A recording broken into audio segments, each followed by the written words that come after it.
He had never loved a woman in his life, but the day she touched what no one else dared to, something inside him shifted in a way no one could predict. The file hit the polished marble floor with a soft, echoing slap, papers sliding across the surface like something alive, something out of place in a room built on control. Naomi Carter froze, her fingers still half-curled in the air where the folder had slipped, her breath caught somewhere between apology and instinct. Around her, the conference room remained perfectly still, a long table of dark mahogany stretching beneath warm, golden light, men in tailored suits seated like statues carved from power and silence. No one moved. No one spoke. But every eye turned toward her. Alexander Versetti didn't look at the papers. He looked at her. His gaze was sharp, deliberate, the kind that didn't need to raise its voice to command a room. He had built his empire on observation, on knowing exactly when something didn't belong. And right now, Naomi Carter didn't belong. She stood there in a simple black uniform, her worn shoes barely making a sound against the expensive floor, her dark hands trembling just enough to betray what she refused to show on her face. She had learned long ago that in places like this, invisibility was survival. But invisibility had just shattered at her feet. "Pick it up," a voice cut through the silence, smooth but edged with quiet contempt. It was Daniel Reeves, one of the senior advisors, his cufflinks catching the light as he leaned back in his chair, watching her like she was an inconvenience he hadn't ordered. "That's all you're here for, right?" A few quiet chuckles followed, restrained but sharp enough to sting. Naomi lowered her gaze, not in submission, but in control. Her heart pounded against her ribs, loud enough she was sure someone would hear it, but her hands steadied as she crouched down, gathering the scattered pages one by one. The paper was heavier than it should have been, thick with ink and authority, numbers and language she wasn't supposed to understand. But her eyes caught something anyway. A phrase, a clause, something familiar. Her fingers paused, just for a second, and that second was enough. "Careful," Daniel added, his tone dipping lower, more pointed now. "You wouldn't want to damage something that important." Naomi didn't respond. She finished stacking the papers, her movements precise, controlled, as if the room and everything in it didn't exist. But when she rose to her feet, something had changed, not in the room, not in the men watching her, but in the quiet steadiness of her eyes. And Alexander noticed. He noticed the hesitation that wasn't fear, the silence that wasn't emptiness.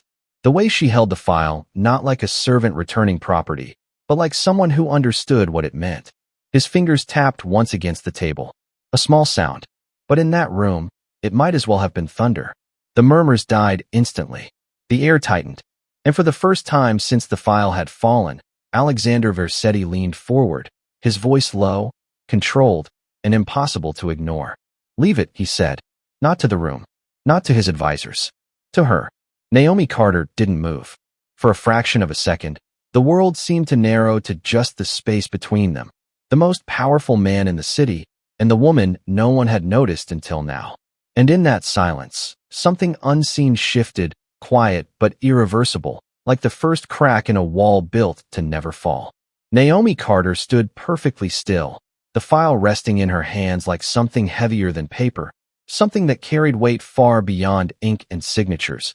And for a moment she wondered if she had misunderstood him, if she had imagined the command because men like Alexander Versetti did not repeat themselves, and they certainly did not direct their attention toward someone like her.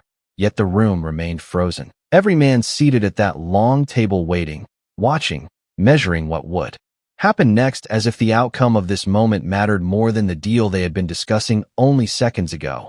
And then she realized that it did, because this was no longer about business. It was about control, about who had the right to exist in that room and who did not. And for the first time since she had started working there 3 months ago, Naomi did not lower her head. She did not step back. She did not disappear. Instead, she held the file exactly where it was and met his gaze just long enough to acknowledge that she had heard him, truly heard him, before placing the stack carefully on the edge of the table within his reach, her movements slow and deliberate, as if every inch of space between them carried meaning that could not be undone once crossed. Daniel Reeves let out a short, disbelieving laugh that broke the tension but did not dissolve. "You have got to be kidding me," he said, leaning forward now. irritation replacing amusement. We are in the middle of a multi-million-dollar negotiation and you are pausing for this. But Alexander did not look at him, not even for a second. His attention remained fixed on Naomi in a way that made the rest of the room feel suddenly irrelevant. Like background noise that had not yet realized it had been dismissed, his voice came again, calm and controlled, but with something beneath it now. Something sharper. "Everyone out," he said. And this time there was no ambiguity, no room for interpretation. Chairs shifted immediately, suits straightened. Men who had spent years building reputations on authority gathered their things without argument, without hesitation, because when Alexander Vercetti made a decision, it was already final. Daniel hesitated the longest, his jaw tightening as if he wanted to protest, as if he believed his position entitled him to remain, but one glance from Alexander was enough, a silent command that did not need to be spoken twice. And within seconds the room emptied, the heavy door closing with a soft click that echoed louder than any raised voice could have, leaving behind only the quiet hum of the city beyond the glass windows and the steady, unspoken tension between two people who should never have been standing in the same space like this. Naomi felt it then, the shift, not just in the room, but in herself, the awareness that whatever happened next would not be something she could step away from or pretend had not happened. She should have apologized. She should have explained. She should have returned to the hallway where people like her existed unnoticed and untouched by decisions made at tables like this. But instead she stayed exactly where she was, her hands now empty, her posture steady, her mind replaying the words she had seen on that page, the clause that did not belong, the pattern she recognized from a life she had buried under uniforms and silence. Alexander finally moved, not quickly, not aggressively, but with the kind of controlled precision that made every step feel intentional. He reached for the file, flipping it open with one hand, his eyes scanning the top page before lifting again to meet hers. And when he spoke this time, his voice was lower, quieter, but far more dangerous in its certainty. "Tell me why you stopped," he said. And for a moment Naomi considered the consequences, the risk of speaking out of turn, the reality of standing in front of a man whose world did not forgive mistakes. But something in his tone told her that this was not a question she could ignore. Not anymore. She drew in a slow breath, steadying herself the same way she had learned to do years ago when everything she had worked for had begun to fall apart. And then she said the one thing no one in that building expected to hear from her. "Because that clause is wrong." And the silence that followed was not empty. It was alive, sharp and waiting, as if the room itself understood that a line had just been crossed that could never be uncrossed again. Alexander Vercetti did not react immediately, and that was what made the moment heavier than any raised voice ever could. His eyes remained on Naomi Carter, unblinking, calculating, as if he were not just hearing her words, but weighing the existence of them, measuring how someone like her could possibly have the audacity to say something like that in a room built to silence people exactly like her. The file still open in his hand, the pages unmoving, the air between them tightening with every second that passed without an answer. Naomi felt it pressing against her chest, the instinct to step back clawing at her, telling her she had already gone too far, that this was the moment she needed to correct herself, to apologize, to return to the version of herself that survived by staying invisible. But the words she had read would not let her retreat. They sat in her mind with a clarity that refused to be ignored. The same structure, the same phrasing, the same quiet imbalance hidden behind language that looked harmless to anyone who did not know what to look for. And she did know. She knew it in a way that was not theoretical, not academic, but lived and paid for with everything she had once been. Alexander's voice came again. Slower this time, sharper. "Explain," he said. And it was not a suggestion. Naomi swallowed once, steadying herself, her hands now clasped lightly in front of her, not in submission, but in control. "Section 7, she began, her voice soft but clear, carrying across the empty room without hesitation. "The dispute clause is written to look mutual, but it is not. It allows the other party to escalate outside arbitration while binding you to it. It creates an imbalance that they can use later if anything goes wrong." She paused for half a breath, watching his expression, searching for any sign that she had overstepped beyond repair. but his face remained unreadable, still as stone, so she continued. It is subtle. Most people would not catch it unless they have seen it before. The silence that followed stretched longer this time, not empty, but filled with something shifting beneath the surface. Alexander lowered his gaze to the document again, his eyes moving across the lines she had pointed out, slower now, more deliberate, as if seeing them differently for the first time. His fingers pressed lightly against the page, holding it in place, and then he stopped, just for a second, his jaw tightening almost imperceptibly. Naomi saw it, the smallest crack in control, the acknowledgement that what she said was not only possible, but true. He closed the file halfway, not completely, just enough to mark that something had changed. When he looked back at her, it was no longer with curiosity alone. There was something else there now, something deeper, something that did not belong to the version of him the world knew. Where did you learn that? He asked, and the question was different from the ones before. It was not about the file. It was about her. Naomi hesitated this time, not out of fear, but because the answer carried weight. She had not spoken out loud in years. The life she had buried under quiet routines and lowered expectations. The person she had once been before everything had been taken piece by piece. She could lie. She could give him something simple, something that would allow this moment to pass without consequence. But something in the way he was looking at her told her that he would know, not the details, but the truth behind the absence of them. She exhaled slowly, her shoulders remaining steady, her voice even. I used to work in a law office, she said, the words landing softly but firmly in the space between them. Before I lost everything. Alexander did not interrupt, did not question the statement immediately. He simply watched her. And for the first time since she had walked into that room, Naomi Carter was no longer invisible, not to him, not to herself. And the silence that followed was no longer about judgment. It was about recognition, the kind that does not happen twice, the kind that changes the direction of everything that comes after. The words lingered in the air longer than they should have, as if the room itself refused to let them pass without consequence. And Alexander Versetti did not look away from Naomi Carter, not when she finished speaking, not when the silence stretched into something almost tangible, something that pressed against the walls and settled between them like a quiet verdict waiting to be delivered. His fingers slowly closed the file completely this time, the soft sound of paper meeting paper marking a shift that neither of them could ignore. And when he placed it back on the table, it was no longer just a document. It was evidence, not of a flawed contract, but of something far more unsettling, that he had nearly signed something he did not fully see, and that the only person who had seen it was someone he had never intended to notice. He stepped around the table with measured precision, each movement controlled, deliberate, until he stood a few feet away from her, close enough to study the details. Most people overlooked the steadiness of her posture, the way her shoulders remained squared despite everything that had just happened, the quiet strength in her gaze that did not challenge him but did not shrink either. You lost everything, he repeated, his voice lower now, not questioning the truth of it, but the weight behind it.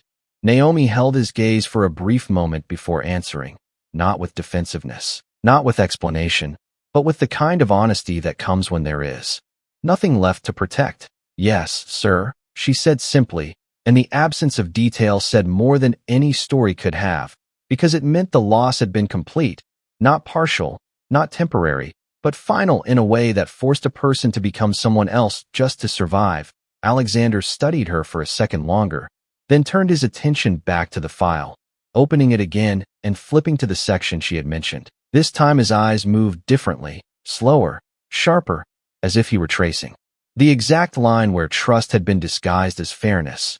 And there it was, subtle but undeniable once seen. A single phrase that shifted the balance entirely. He exhaled quietly, not frustration, not anger, but recognition, the kind that comes when something hidden becomes impossible to ignore. They expected me to miss it, he said, more to himself than to her. Naomi did not respond immediately, but when she did, her voice remained calm, grounded in experience rather than assumption. Most people would, she said, and there was no arrogance in it, only truth. The room fell silent again, but this silence was different from the ones before.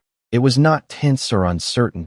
It was focused, As if something had aligned that neither of them had planned, Alexander closed the file once more, but this time when he set it down, he did not let go of it completely, his hand resting lightly on top as he looked back at her. "Why are you here?" he asked, and the question carried more weight than the words suggested. It was not about the job, not about the uniform. It was about the distance between who she was and where she stood now. Naomi felt it, the pull of that question, the temptation to give him something simple, something safe, but she had already stepped beyond safety the moment she spoke about the clause. So she answered him the only way she could. "Because I needed to survive," she said, her voice steady, unshaken. And this was the only place that did not ask questions. Alexander's eyes narrowed slightly, not in suspicion, but in thought, as if he were reconsidering something he had always taken for granted. The idea that people like her existed only in the background, only in the margins of his world, when in reality they carried stories, knowledge, and losses he had never bothered to see. He stepped back slightly, creating just enough distance to shift the balance of the moment, but not enough to break it. "That changes now," he said, the words quiet but absolute. And Naomi felt them land before she fully understood them, not as a promise, not as a threat, but as something in between, something that carried consequence.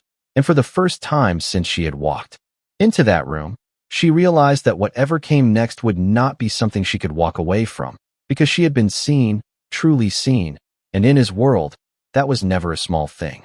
Naomi Carter did not respond immediately, because she understood something that most people in that building did not.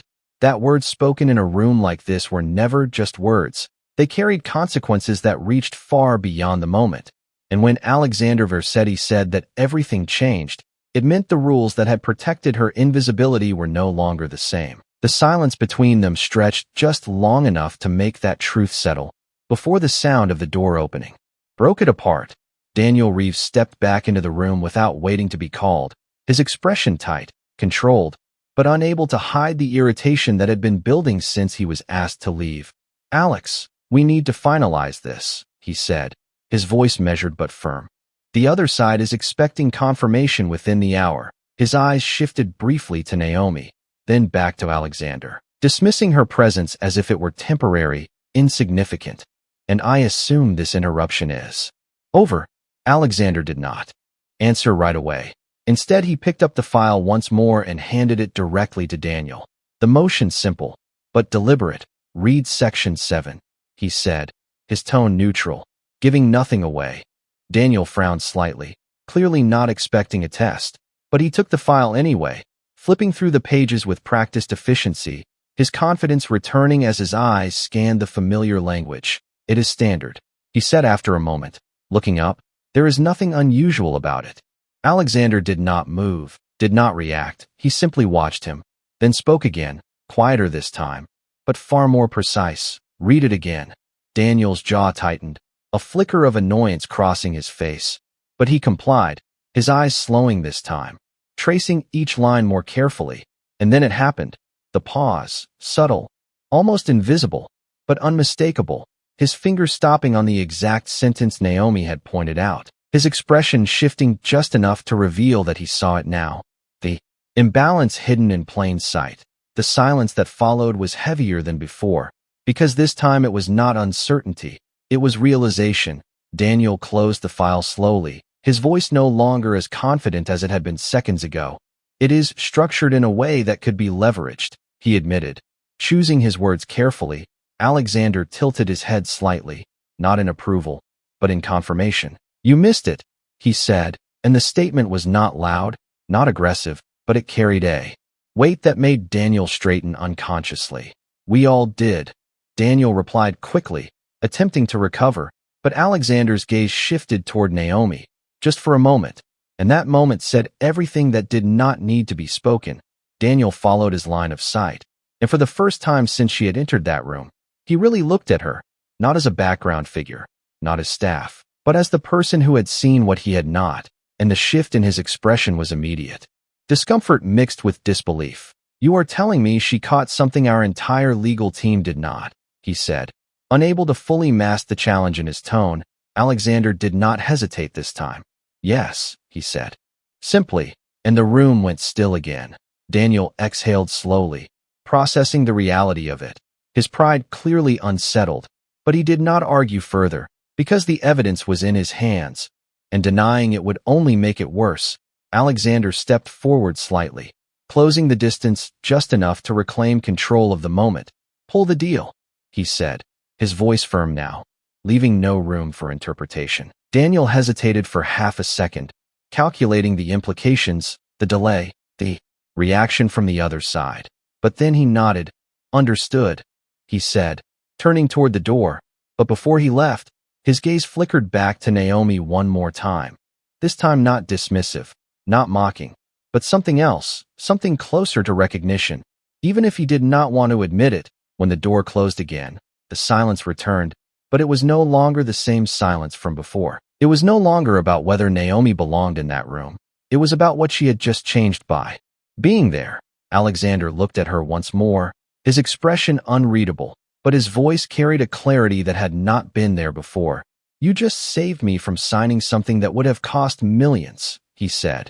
And Naomi felt the weight of that statement settle in a way she had not expected, because it was not gratitude, not yet.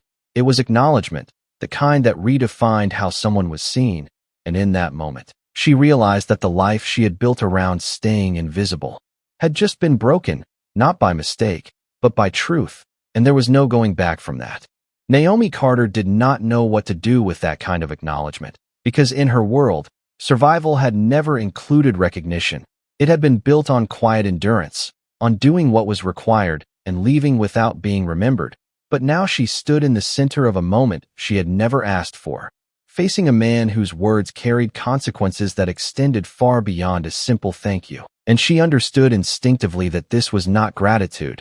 This was something else entirely. Something that would change the direction of her life whether she agreed to it or not. She lowered her gaze slightly, not out of submission, but to gather her thoughts. "I was just doing what I thought was right," she said, her voice calm, measured. But Alexander did not respond to that, not directly. Instead, he walked past her, back toward the table, his hand resting briefly on the edge as if grounding himself in something familiar, something structured, the world he understood, because what had just happened did not fit into that structure. It disrupted it, and men like him did not ignore disruptions. They studied them. He turned back to face her, his expression no longer distant, but focused in a way that made it clear he had already made a decision, even if she had not yet realized it. "You do not belong in that uniform," he said, the statement direct, unsoftened, and for a moment Naomi felt something shift inside her, not offense, not embarrassment, but something closer to exposure, as if he had just named a truth she had been trying to keep hidden from the world. She did not answer immediately, because part of her wanted to deny it, to retreat back into the safety of what she had built, but another part of her knew that denying it would not make it less true. "It is where I ended up," she replied instead, choosing her words carefully. Alexander studied her for a second, then shook his head slightly, not in disagreement, but in correction. "No," he said, "it is where you stopped." The words landed differently, heavier, because they did not just describe her situation, they challenged it. And Naomi felt that challenge settle deep, in a place she had not allowed herself to revisit in a long time. The place where ambition used to live, where plans had once existed before everything fell apart. She inhaled slowly, steadying herself. "Sometimes stopping is the only way to survive," she said, her voice still controlled, but carrying a quiet truth that could not be dismissed. Alexander did not argue that, did not dismiss her experience. Instead, he nodded once, acknowledging the reality of it, but not accepting it as the end of the story. "Survival is not the same as living," he replied, and the room went quiet again, not with tension, but with the weight of something deeper, something that reached beyond business and into the space where choices define who a person becomes. Naomi looked at him then, really looked at him, not as the powerful man everyone feared, but as someone who had just spoken a truth she had spent years avoiding. And for a moment, she did not see distance between them. She saw understanding, unexpected and unsettling. Alexander moved again, this time toward the door, his hand resting on the handle before he paused, just for a second, as if considering something he rarely needed to consider. "Come back here tomorrow morning," he said, without turning around, his voice steady, decisive. 9 o'clock. Naomi felt the words before she processed them, felt the shift they carried, the invitation that was not really an invitation, but a decision already made. Her instinct was to question it, to ask what he meant, what he expected, but she knew better. She knew that asking would not change anything. She had already crossed the line that separated her from the life she had been living, and there was no path back that did not involve pretending this had never happened, and that was no longer possible. "Yes, sir," she said quietly, and as Alexander opened the door and stepped out into the hallway, the world beyond the room seemed unchanged, people moving, voices low, the rhythm of the building continuing as if nothing had shifted, but inside that room, everything had, and Naomi Carter stood alone in the silence, holding on to the realization that for the first time in a long time, her future was no longer something she was simply enduring. It was something being rewritten, and she had no idea what it would cost her to follow where it was about to lead. Naomi Carter did not sleep that night, not in the way people rested when the day was over, but in fragments, brief moments where her body gave in before her mind pulled her back to the same question over and over again. What exactly had she stepped into? The small apartment she returned to felt different somehow, the walls closer, the silence louder. As if the life she had built there no longer fit the version of herself that had stood in that conference room hours earlier. She sat at the edge of her bed, still in her uniform, staring at her hands as if they belonged to someone else, the same hands that had cleaned floors, carried trays, stayed invisible, and yet somehow had pointed out something that changed the course of a multi-million-dollar deal. It did not make sense, not in the world she understood, and that was what unsettled her the most. Because nothing about Alexander Versetti's world operated by chance. Everything was intentional, calculated, controlled, which meant tomorrow was not a possibility. It was a decision already made. Morning came faster than she expected, the city outside her window already alive with movement and noise. People stepping into their routines without knowing that hers had already been broken. Naomi stood in front of the mirror longer than usual, her reflection unfamiliar not because she looked different, but because she felt different. The quiet certainty she had relied on for years had been replaced with something else, something uncertain but undeniable. She chose her clothes carefully, simple, clean, nothing that drew attention, because part of her still believed she could walk into that building and return to being unseen. But another part of her knew that was no longer true. By the time she reached the building, the same marble floors and polished glass greeted her, the same rhythm of footsteps and muted conversations filling the air. But as she walked through the lobby, something subtle shifted. A glance held a second longer. A conversation paused just briefly as she passed. Word had moved faster than she expected, not in details, but in awareness. She kept her eyes forward, her pace steady, refusing to let it change how she carried herself. The elevator ride to the top floor felt longer than it ever had before, each second stretching as she moved closer to a moment she could not predict. When the doors opened, the hallway was quieter than usual, the kind of quiet that suggested something had already been set in motion. She stepped forward, her shoes soft against the floor, until she reached the door to his office. It was already open, just slightly, enough to signal that she was expected. Naomi paused for half a second, her hand hovering near the frame. Then she stepped inside. Alexander Versetti was standing by the window, the city stretching out behind him in lines of steel and glass, his posture still, controlled, as if he had been there long before she arrived, waiting not for her presence, but for the moment itself. He did not turn immediately, as if giving her space to enter fully, to stand on her own before acknowledging her. And when he finally did, his gaze met hers with the same intensity as the day before. But something beneath it had changed, something quieter, more deliberate. "You came," he said, not as a question, but as a confirmation. Naomi nodded once, her voice steady when she answered. "You asked me to." And for a brief moment, the corner of his expression shifted, not quite a smile, but something close to approval. He gestured toward the table behind him, where a new set of documents rested, neatly arranged. "Waiting, sit," he said. And this time, there was no hesitation in her movement. Naomi Carter stepped forward and took the seat across from him, not as someone passing through, not as someone invisible, but as someone who had been called there for a reason, and the room, once again, went completely silent as the next part of her life began to unfold. Naomi Carter sat across from Alexander Versetti with her hands resting lightly on the edge of the table, the documents placed neatly between them like a quiet test waiting to be taken. And for a moment she did not reach for them, not because she was unsure, but because she understood that this was no longer just about reading words on paper. It was about stepping into a space she had once belonged to and then lost. And reclaiming it meant accepting everything that came with it. Alexander watched her without interruption, his posture relaxed but his attention absolute, as if every second of silence revealed more about her than any answer could. The morning light filtered through the glass behind him, casting a soft reflection across the table, illuminating the edges of the pages, the fine print that most people overlooked, the details that defined outcomes long before decisions were announced. "These are revised," he said finally, his voice calm, controlled. "I want to see how you read them." Naomi nodded once, a small, steady motion, before reaching forward, her fingers brushing the top page with a familiarity she had not felt in years, the texture of the paper, the weight of it, the quiet significance of what it held. It all came back to her not as memory, but as instinct. Her eyes moved across the lines slowly at first, then with increasing confidence, scanning structure, identifying patterns, recognizing the subtle choices in language that revealed intent beneath formality.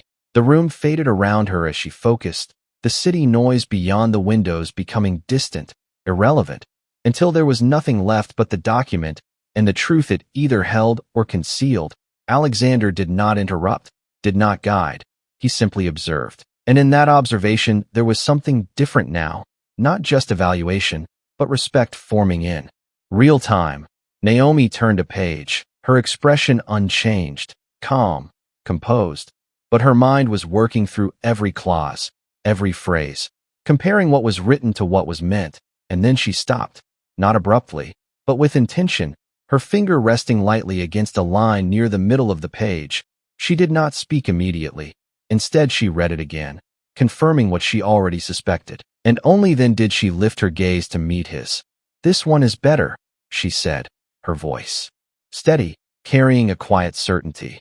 "The imbalance is gone, but there is still a risk." Alexander leaned forward slightly, his interest sharpening. "Show me," he said, and Naomi turned the document toward him, pointing to the exact sentence, her explanation clear, precise, without hesitation. "The liability language is balanced, but the enforcement timeline gives them leverage if delays occur. It is not as obvious as the last one, but it can still be used against you under the right conditions." The silence that followed was not skepticism. It was consideration. Alexander's eyes moved over the section she indicated, slower this time, absorbing not just the words, but the perspective she brought to them. And when he looked up again, there was no doubt in his expression, only acknowledgement. "You see things differently," he said, not as a compliment, but as a fact. Naomi did not react to the statement, because to her it was not about seeing differently. It was about seeing clearly, something she had learned the hard way, something she had paid for with years of rebuilding. "I see what happens when people do not read carefully," she replied, her tone even, grounded in experience rather than pride. Alexander studied her for a moment longer, then leaned back in his chair, the decision already forming before he spoke it aloud. "You are not going back to cleaning floors," he said, the words simple, but final. Naomi felt them settle in her chest, heavier than she expected, not because she disagreed, but because she understood what they meant, the end of one life, the beginning of another, and the uncertainty that came with it. She held his gaze, steady, unflinching. "Then what happens now?" she asked, and for the first time, Alexander Versetti did not answer immediately, because the truth was, this was not just a decision for her, it was one for him as well, a shift in how he chose to see the world and the people in it. And when he finally spoke, his voice carried something new, something quieter, but far more significant than authority alone. "Now," he said, "you work with me." And the room fell silent once again, not because something had ended, but because something had just begun that neither of them could fully predict. Naomi Carter felt the weight of those words settle deeper than anything that had been said before, not because they were unexpected, but because they were irreversible, and she understood that accepting them meant stepping into a world that had once rejected her, a world that demanded precision, resilience, and a willingness to stand in places where mistakes were not easily forgiven. She did not respond immediately, not out of hesitation, but because she was measuring the moment the same way. She had measured every line in those documents, carefully, deliberately, aware that what she said next would define how she stood in this new space. Alexander Vercetti did not rush her, his gaze steady, his posture unchanged, as if he had already accounted for every possible outcome except one, the one where she might walk away.